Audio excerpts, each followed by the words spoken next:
Ang mabuting balita ng Panginoon ayon kay San Lucas. Papuri sa iyo, Panginoon.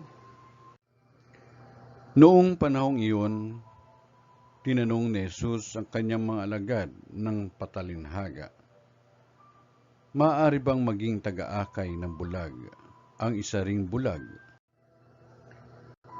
Kapwa sila mauhulog sa hukay kapag ginawa ang gayon.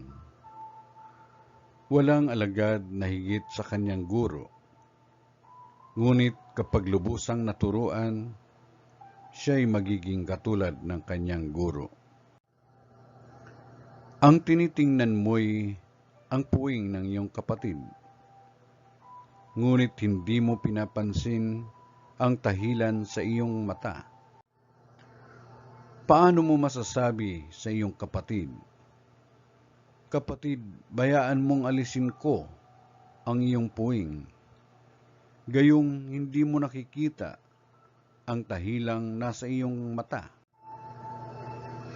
Mapagpaimbabaw, alisin mo muna ang tahilan sa iyong mata at makakikita kang mabuti. Sa gayoy, maalis mo ang puwing ng iyong kapatid. Ang mabuting balita ng Panginoon.